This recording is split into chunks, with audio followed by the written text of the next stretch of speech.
ખાસ કરીને બહારથી મહેમાન આવેલા દોતા તાલુકાથી, પછી રાજસ્થાન પોચીના, ખાસ પરિચય નહીં પણ બધાને જય આદિવાસી. ટાંટિયા મામા ભીલની ઉજવણી નિમિત્તે આપણે બધા ભેગા થા અને મળ્યા, પણ ખરેખર ઘણી બધી લોકોએ વાતો કરી, કોઈ ધર્મની વાત કરી, કોઈ પક્ષની વાત કરી, ઘણી બધી વાતો કરી છે.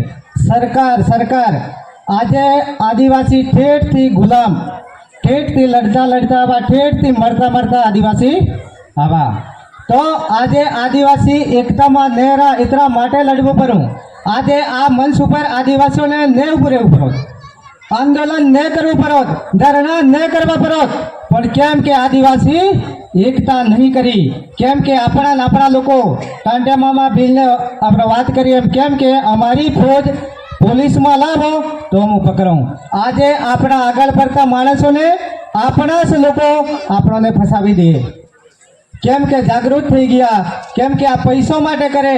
આજે 2021માં અમારી ગ્રામ સભા કરી આ જગ્યા ઉપર જ, અને ઘણા લોકો આવા ઘણા ને આવા જતારા તોડફાડ કરી. અમારું એક બંધારણનું બોર્ડ પણ આવેલું, એ પણ પોલીસ લઈ ગઈ. કેમ? સરકાર કઈ લોકોને ભ્રમ પડી ગયેલો. સરકાર કોઈ નહીં, સંસ્થાઓ હે આ બધી. કેમ કે રાષ્ટ્રપતિથી લઈ પટાવાળા સુધી નોકર સાકર હે, એ લોકો પગાર લે, સરકાર આપી હૈયે. આપણે સાબિત કરો સુપ્રીમ કોર્ટમાં, નંદાભાઈએ જજમેન્ટ આપું ત્યારે કહેવામાં આવે કે 8% આ દેશના આદિવાસી મૂળ માલિક છે, 92% લોકો વિદેશી છે. તો આદિવાસી હિન્દુ નહીં, આદિવાસીનું કોઈ ધર્મ નહીં, જળ જંગલ જમીનના માલિક આદિવાસી છે. તો આપે કેમ એ લોકોકન જે પગાર લઈએ, આપણે નોકર રાખેલા એ લોકોકન આપણે મોગવું પડે. કેમ કે આપણી એકતા નહીં, આપણું સંગઠન નહીં, આપણું તાકાત ઓછી પડે. કેમ કે પૈસાથી લોકો લલચાઈ જાય. પણ હવે આદિવાસી આપણે જાગી ગયા હે, સમય આવે તો હથિયાર પણ લેવું પડે. કેમ કે કાયદા ને કલમ માટે આજે લોકો નહીં માનતા, કેમ કે અત્યારે આ ગુંડા સરકાર છે. બરોબર, સરકાર કોઈ સરકાર નહીં. આદિવાસીઓ માટે તો ઠેઠું લખેલું હતું ગુજરાત લેન્ડ રેવન્યુ રૂલ્સ 419/418 પાના નંબર ઉપર આદિવાસીઓ માટે સર્વ ટેક્સ ફ્રી માફ છે.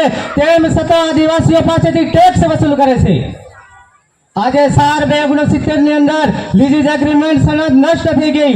એ લોકોને આ દેશમાં રહેવા માટે કોઈ અધિકાર નહીં, તેમ છતાં એ લોકો આ દેશની અંદર રહી રહ્યા છે. આજે 7 દિવસ મળ્યો એમ કે છે, આજે બંધારણ લાગુ થયું, એ વાત હાસી. પણ એ વખત ભારતની અંદર ઈસ્ટર્ન ઇન્ડિયા કંપની આવેલી હતી અને 90 વર્ષના લીઝના પટ્ટા ઉપર એ લોકો રાજ કરતા, વેપાર કરવા આવ્યા, અને એ સમય પૂરો થયો, देश आजाद नतो थो. देश आज भी गुलामी में है.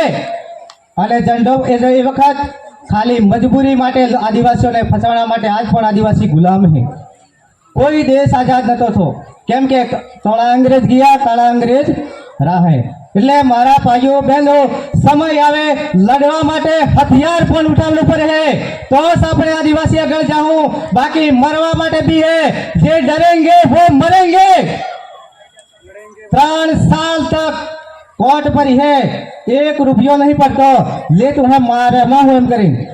बराबर, खाली नॉन को कहूं पण एम नहीं करता, अनमा पावल ओछो है. एम पावल तो हम देखा, हम नॉन को खोल कर पावल मन गल करो है. बराबर, आदिवासियों माटे IPC CrPC Indian penal code 511 धारा लागू नहीं पड़ती. पण लोको જ્યારે ધર્મ ઉપર જાય છે, જ્યારે બીજી સંસ્કૃતિ આપણી સંસ્કૃતિ છોડીને જાય, એ વખતે આપણા પર પોલીસ પણ કાર્યવાહી કરી શકે. આપણે જળ જંગલ જમીનના માલિક છે. સરકાર કે ફોરેસ્ટ ખાતું કે આ જમીન મારી છે, આ જમીન મારી છે, આ ઉપર જો ખાલી જગ્યા બનાવ જમી, એટલું કેમ મગજમાં આદિવાસીઓ નથી આવતી? એક ખાલી વર્દી વાળો આવેલ માણસ કે સાહેબ આવો, સાહેબ ને સિક્કો મરાવડા જો OIGS લખે એટલે સર્વન્ટરો નોકર સાકરો છે એ લોકો. આપણે માલિક થઈએ, આ દેશમાં મરવું પડે તો મરવું. ટાંટિયા મામા ભીલ અને બિરસા મુંડા એવા ઘણા લોકો મરણ પાવા. કેમ? આદિવાસીઓ માટે.